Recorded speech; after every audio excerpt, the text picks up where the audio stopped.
Hello. All right, if everybody is ready, we're going to go ahead and start. Welcome everybody to the Thursday, September 19, 2024 special meeting of the Planning Commission. Before we start, I'd like to start with the Pledge of Allegiance. Everybody please stand. I pledge allegiance to the flag of the United States of America and to the republic for which it stands, one nation, under God, indivisible, with liberty and justice for all. Thank you. Ariana, please present the report on posting the agenda and roll call, please. The agenda was posted on Thursday, September 12, 2024 at 6:10 p.m. Roll call. Commissioner Ellie. Here. Commissioner Leongard. Here. Commissioner Lewis. Here. Commissioner Ramirez. Here. Commissioner Valdez. Vice Chair Kushner. Yes. Chair Bondel. Here. And as a friendly reminder to turn on the mics when speaking. Thank you. All right, thank you. Ariana, any public comments for items not on the agenda today? There are no speakers. All right, thank you. I'm going to move on to the consent agenda. September 5th, Planning Commission meeting minutes. Commissioners, any questions, comments, concerns? I move to approve. I second. All right. Roll call, please. Commissioner Ellie. Yes. Commissioner Leongard. Yes. Commissioner Lewis. Yes. Commissioner Ramirez. Yes. Vice Chair Kushner. Yes. Chair Bondel. Yes. All right. We have no public hearings today. In old business, zoning ordinance update, preliminary draft articles 1, 7, and 8. Hi, Cindy.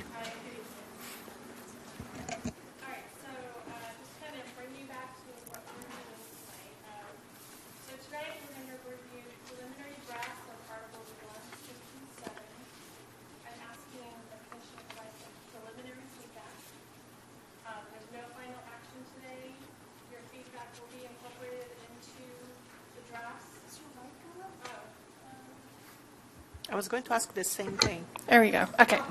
Yeah. I'll start over. So tonight we're going to look at preliminary drafts of Articles 1, 6, and 7. I'm asking for the Commission's preliminary feedback on the articles. No final action today. Your feedback will be incorporated into a revised draft, and those they'll be track changed and eventually incorporated into a comprehensive draft that will bring to you as one document. So then that may also require additional hearings, and the goal is to get to a ordinance that you all are comfortable recommending approval to the City Council. The next study session is October 3rd. That is a regular meeting. We will have at least one item on that meeting, and depending on how we do today will depend on whether or not you're looking at new articles on October 3rd.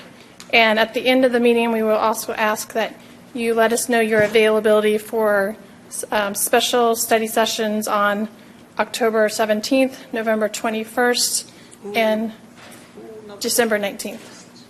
So we'll talk about that at the end.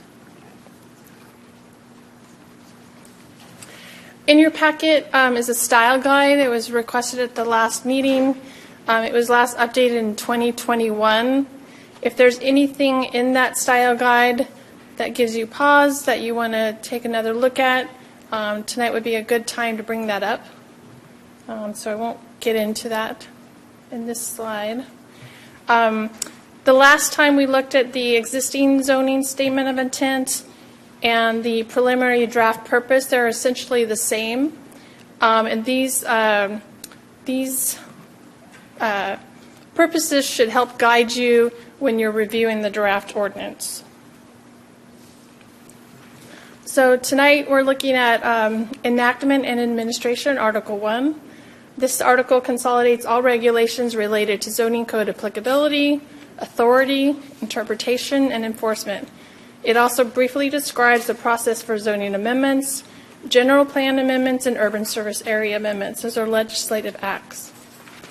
We're also looking at Article 6, nonconforming uses and structures. This establishes regulations for legal nonconforming uses and structures that were lawfully established and constructed before the adoption of the amendment, but would be prohibited, regulated, or restricted differently under the terms of the new ordinance.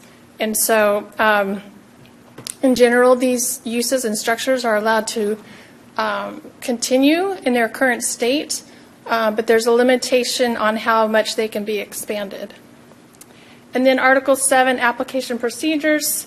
This includes submittal and review procedures, public notice and hearing requirements, and appeal requirements. So tonight, in your packet, you have a comparison summary table that has a column for the new section number, the existing section reference, and then an overview of major changes. These are major changes, and they're not intended to give you every, change in the code. I have a question. Is Sure. this map over here the current map? Or? Yes, that's the Okay. current map. Okay. So you have preliminary draft sections that you're reviewing. Again, these are preliminary.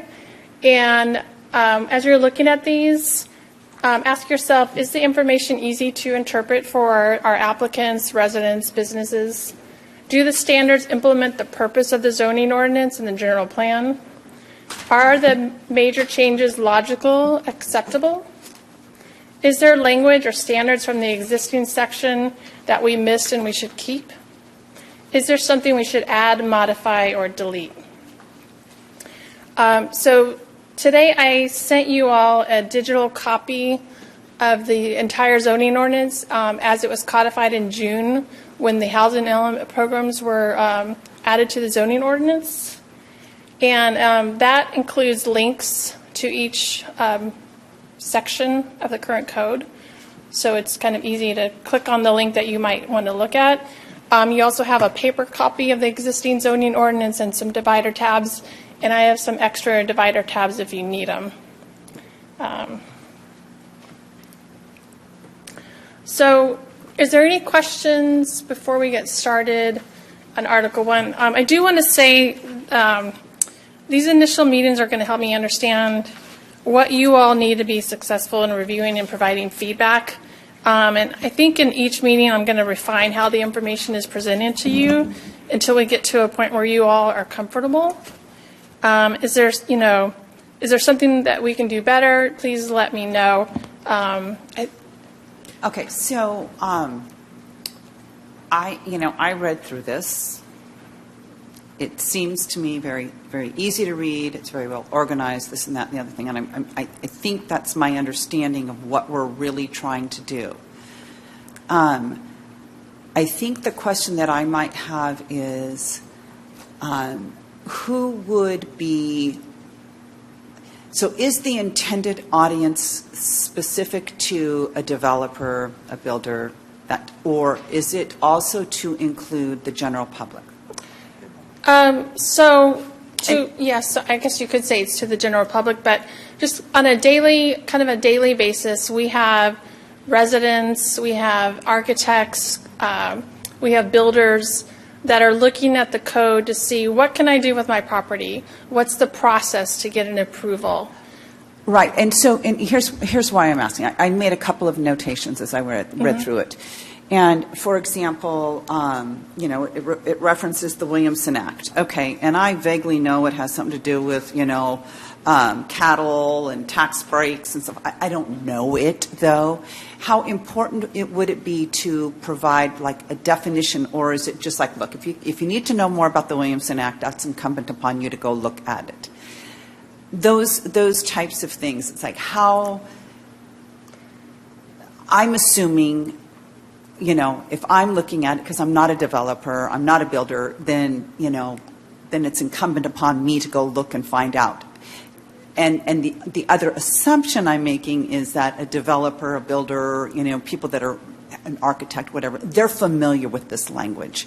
So the question I have is, like, do we look at it through the lens of someone that has a little bit more higher level of understanding of some of the terminology than just somebody like me coming in, reading it.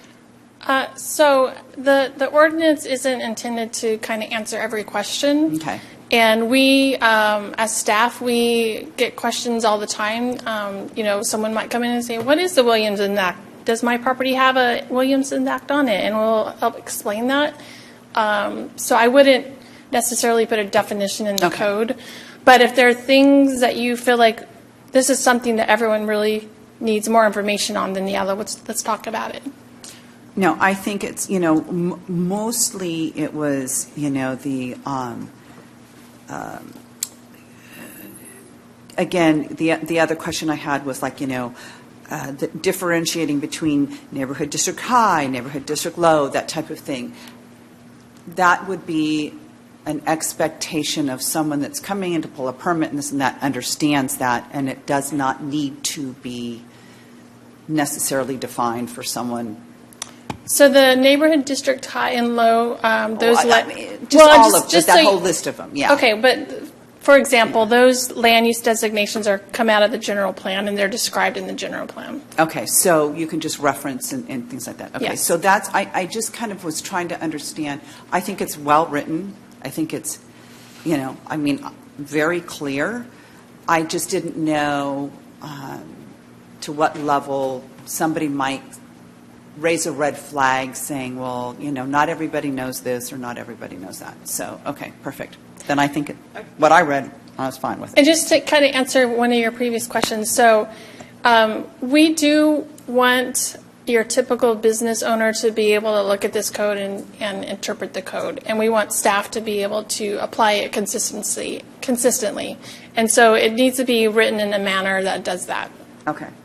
So, I know you added the links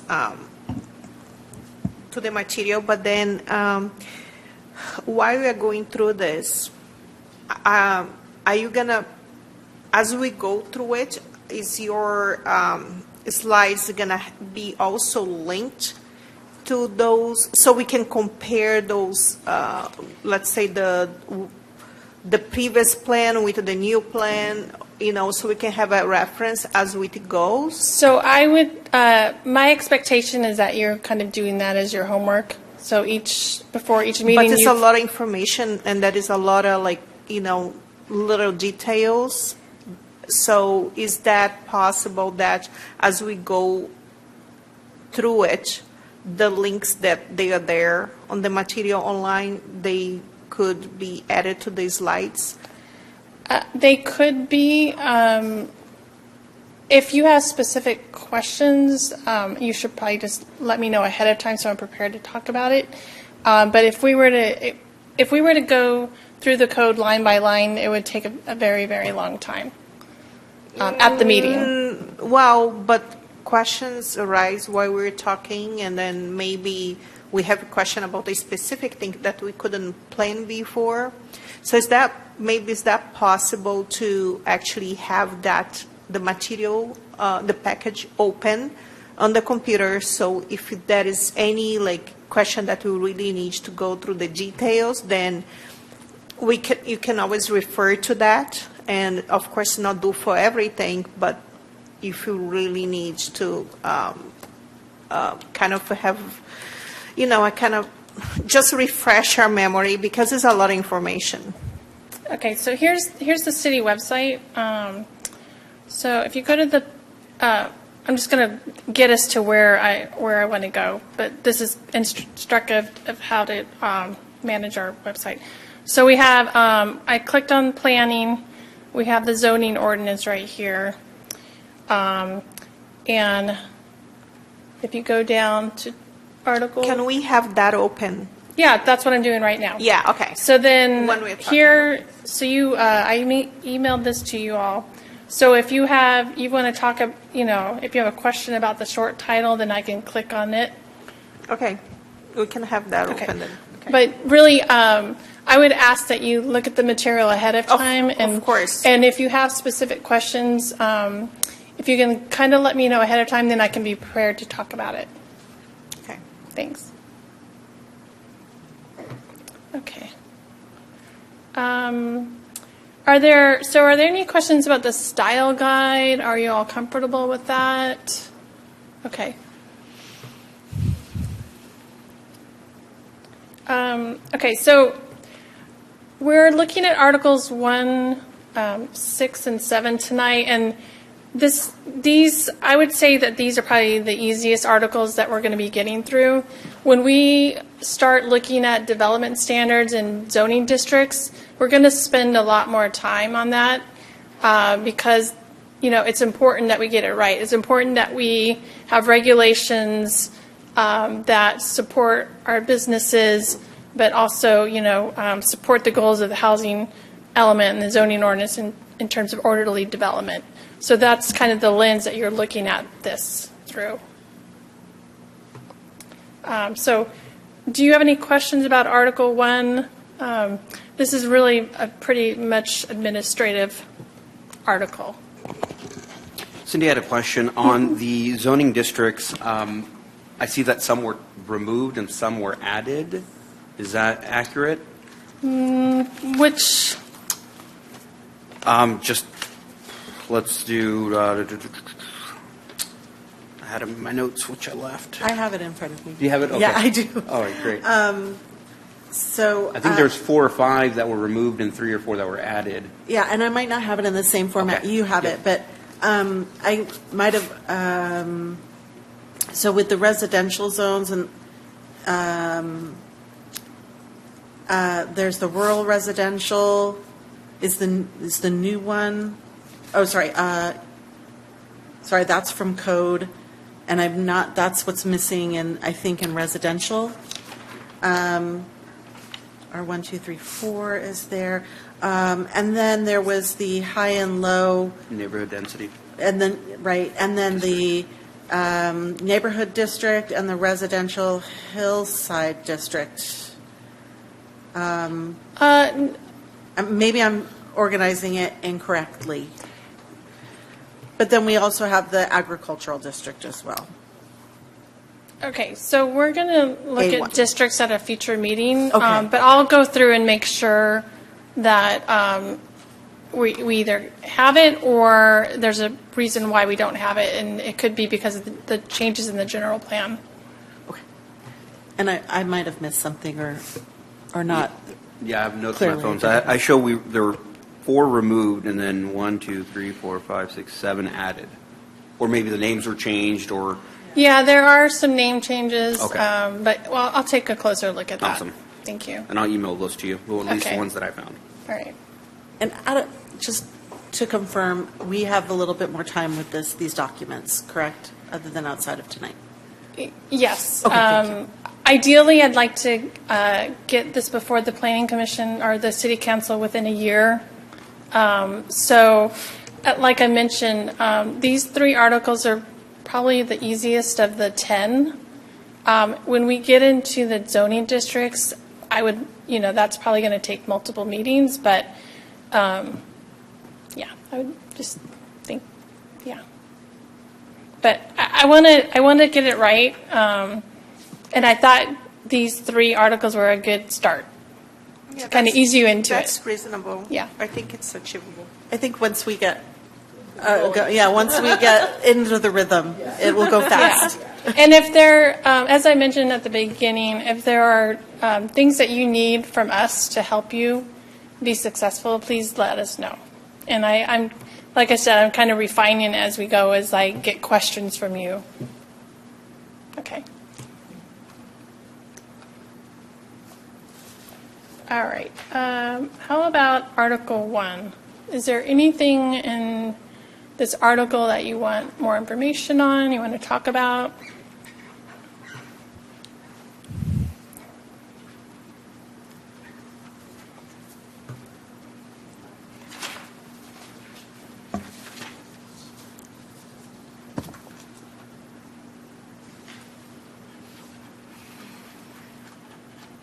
So I'm just pulling it up on the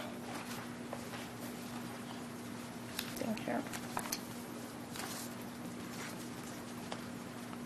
So just kind of scrolling through here, it has the purpose of the zoning ordinance.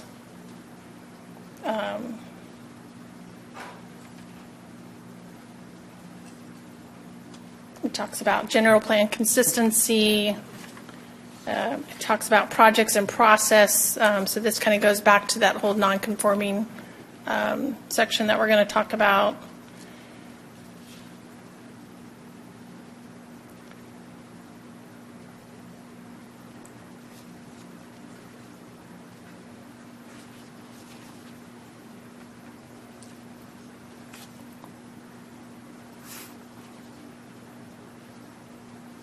Do you have any questions about this article? I just had that one question. Okay. Okay. Do you want to go on to the next one? Non-conforming? Yep. Okay. That's the non-conforming section is probably more, something that we're going to, as staff, we're going to get questions about. We're typically not getting a lot of questions about Article 1.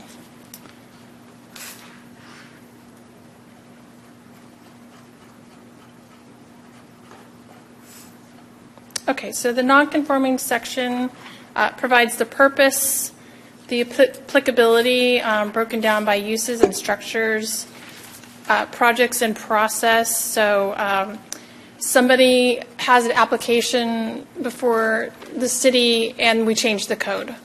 If their application is complete, if they've already been issued permits, we wouldn't make them, comply with the new code. So they would be considered a non-conforming use or structure.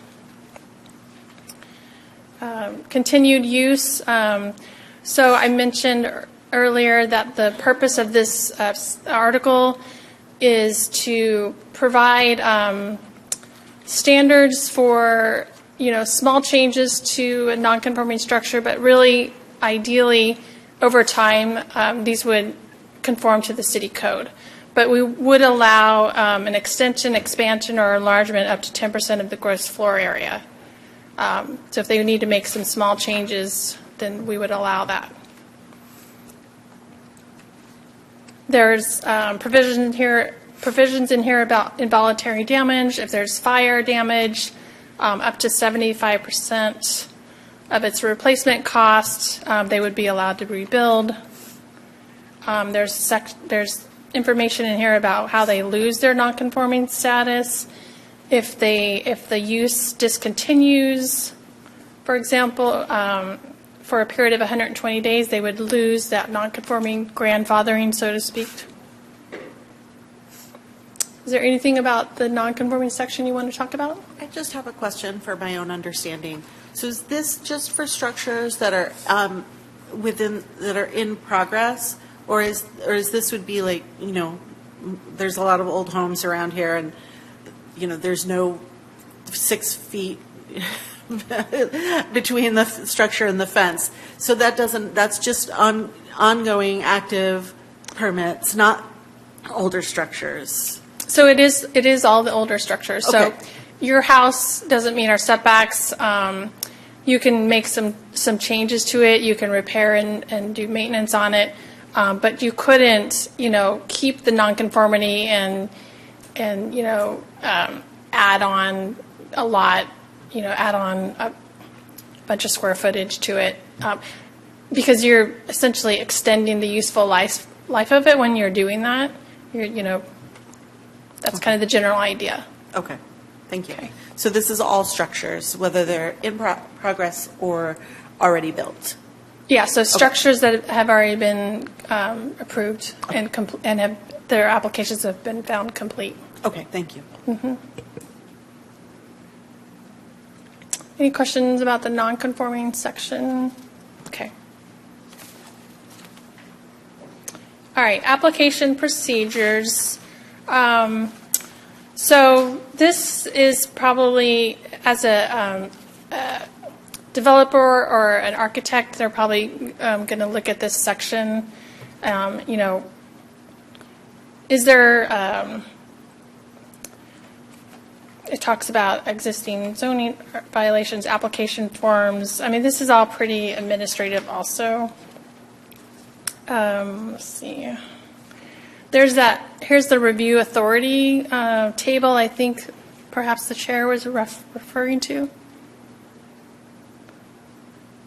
No? Okay. Maybe which section were you referring to earlier? I was referring to Article 1,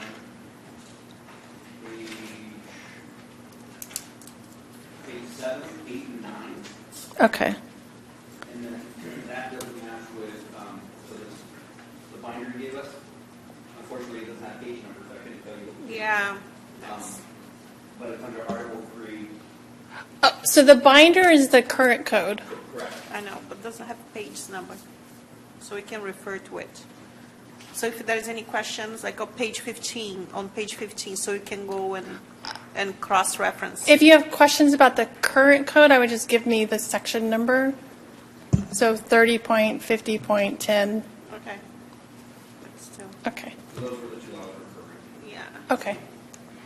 Okay, so this table here just says who's the review authority. So for the most part, architectural and site review, city staff make that determination, and that determination can be appealed to the Planning Commission and then eventually the City Council. However, if a tentative map includes an architectural and site review, you would get both of those applications. So that's spelled out more clearly in the draft code. Conditional use permits, as you know, staff makes a recommendation to the Planning Commission. You make a decision. That decision can be appealed to the City Council. Similarly with variances. Subdivisions are a recommendation of the staff and the Planning Commission and a decision of the City Council. So any questions about the review authority? Okay. I mentioned the multiple permit applications, 30.07.014. So again, if somebody comes in with a tentative map and an architectural and site review, you would look at both. It talks about post-decision time limits. It talks about revisions to conditions of approval, require approval from the initial review authority or designate unless otherwise stated in the adopted conditions. So occasionally you might look at a project, a conditional use permit, for example, and there's hours in the they want to change their hours, and you would, in the conditions you say staff can modify the hours. It doesn't need to come back to the Planning Commission, so that sort of thing. Public notices and hearings. So a lot of this is pretty standard in our existing code. It talks about, I think the language for continuing hearings, we tried to clean that up and make it a little more understandable. I thought the current code was kind of hard to interpret. So this says clearly if the hearing is continued twice, the third public hearing needs to be renoticed. So those are just some of the changes that have been made, for example. We require signs. Yeah. Okay, I'm sorry. She was trying to show me something on the screen, but you were making it go down. Oh, I'm sorry. I'm sorry. I was on my screen, and then I was looking at that one. Oh, gosh. Okay. Okay. All right. Is there anything about that you wanted to ask a question about? Okay. All right. Yes. On the review authority, for projects that come through that only require ministerial review, where do those fall under on? So that's like your typical building permit application. A lot of development doesn't require like a discretionary review. So most single-family homes, unless they're in the hillside, it just goes straight to the building department, and the city staff look at it for conformity with the zoning code. So do the setbacks meet? Got it. And so for example, the project on First and Santa Teresa, that apartment complex there, that never came through planning. That was done administratively as well. So that was an administrative review, yes. So unless they are asking for variances, so to speak, from the code, which would require a planned unit development, an Arkansas site wouldn't come to you because they're complying with the objective standards of the city code. Got it. We require signs for minor and major projects. So, for example, the Renfu development project that will be coming to you sometime in the near future, they need to put a 4x8 foot sign in front of their property to let the public know you can come down, look at plans, a hearing is coming up. So we require that signage. First, and the types of applications that require the signage are in the code.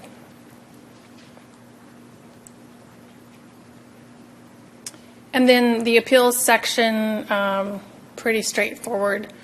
So somebody doesn't, it could be the applicant, it could be a resident. If they have provided the city with information that they want the Planning Commission to consider, and they feel like the Planning Commission or the city staff erred in their decision, then they can appeal that decision.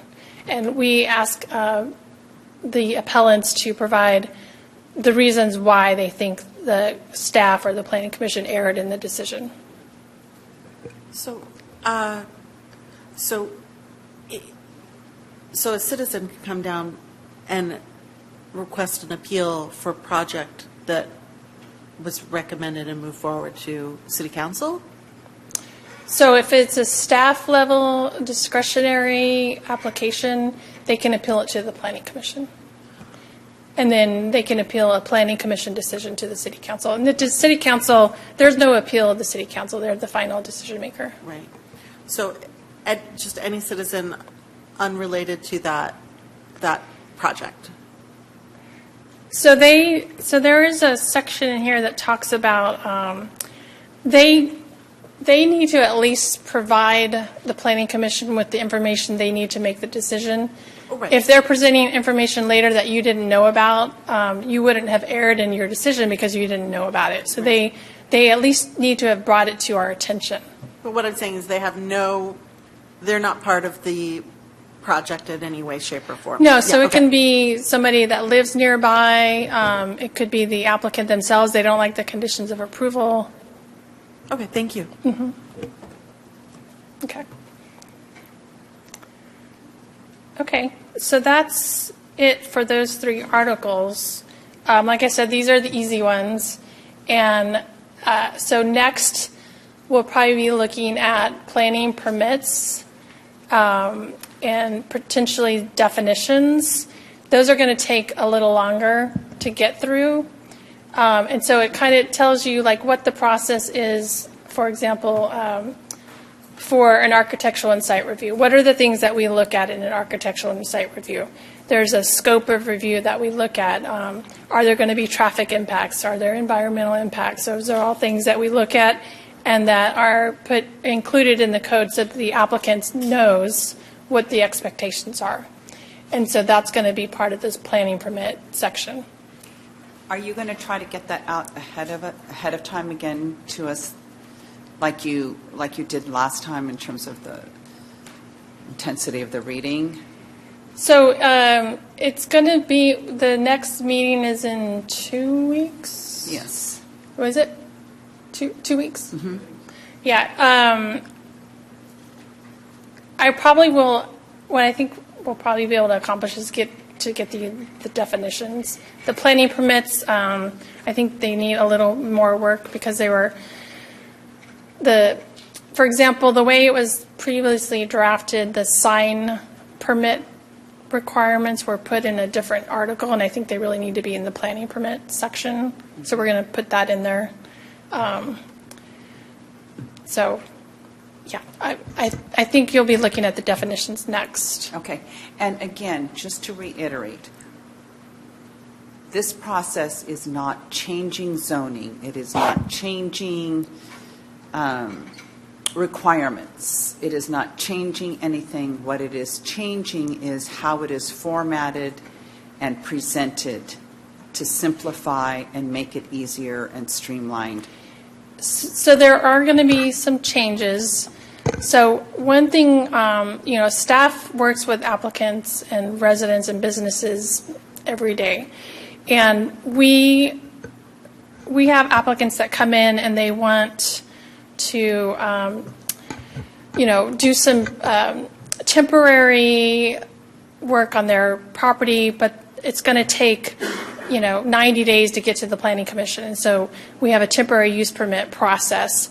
Right now, the timelines in that temporary use permit process aren't meeting the needs of the businesses. And so we're changing those in response to needs that we hear day in and day out over and over again. So those are some changes that are being made.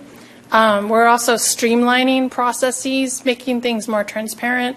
So, for example, the historic preservation ordinance, that actually was looked at by the previous Historic Heritage Committee. And there's a lot more transparency there, things that weren't in the code before, but that are practiced day in and day out. And we want to make it more transparent, so you're going to see those new standards in the code so that the applicant knows what the expectations are ahead of time. But there's nothing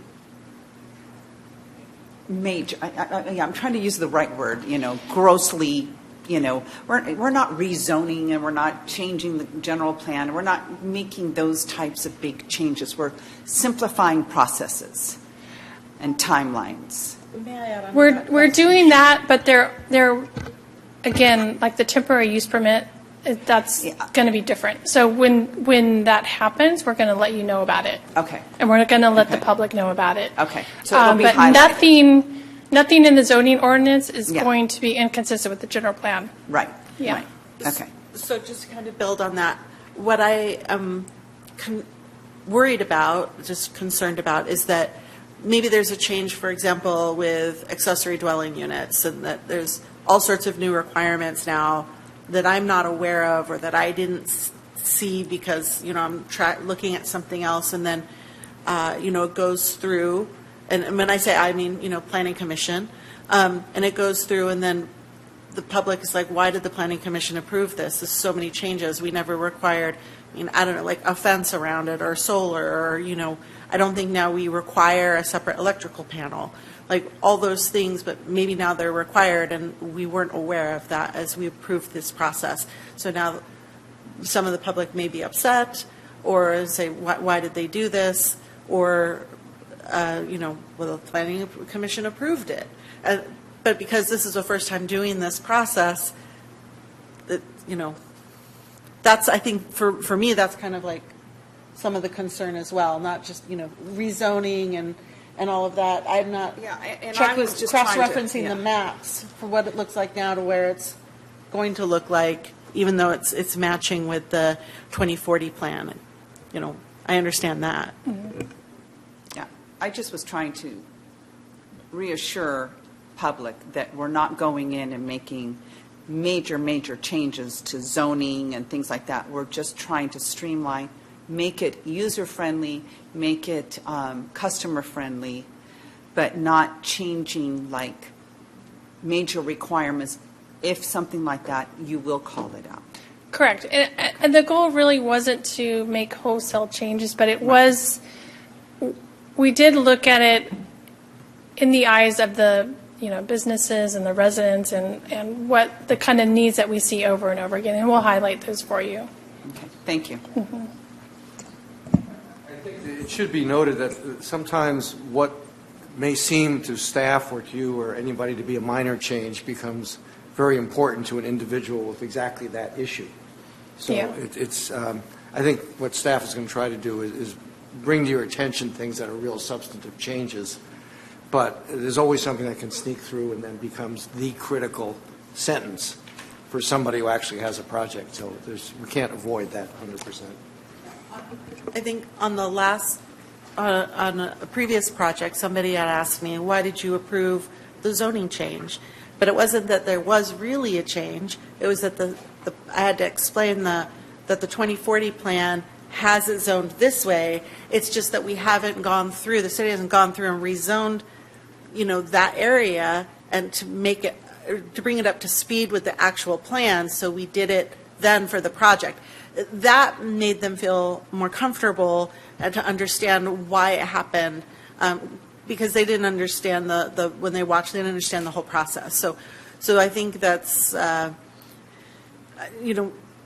think some of the public doesn't understand like why it's happening, and I'm just adding some color to the conversation. Okay. So, yeah, I do plan to kind of, here's this summary table, right? And I've broken it down section by section by section, and I'm working with the consultant to highlight, major changes. So you can see here, projects and process. This is new, and it explains what it is and why it was, put in the code. So hopefully that helps. Okay. Cindy, did you want to go back to that slide about polling the commissioners about dates? Yes.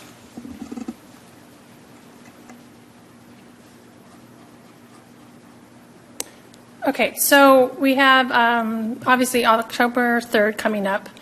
And then the second Thursdays of the month, we have October 17th, November 21st, and December 19th. So October 17th, it's the third Thursday of the month.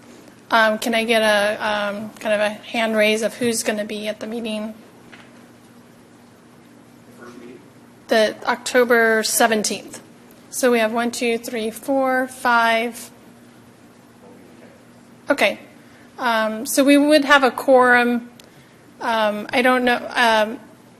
Commissioner Valdez might be, I know she had some other things that she may be coming in late, but I can pull her as well to see. Oh, okay. Oh, good. Okay. All right. So are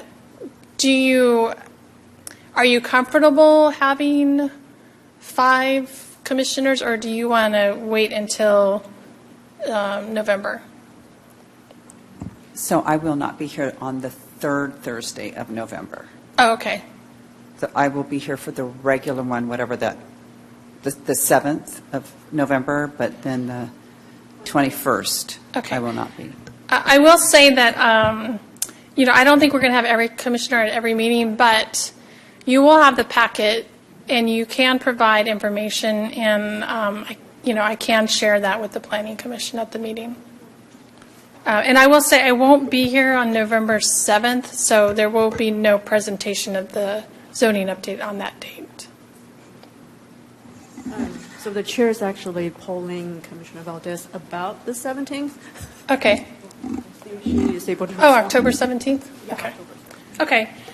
November 21st, that's the week before Thanksgiving. What's our one? Okay, so that date's out. And then December 19th, that's the week before Christmas.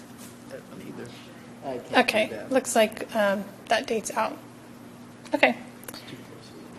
And then next year, we'll be bringing that schedule to you, I think, in December, Sharon?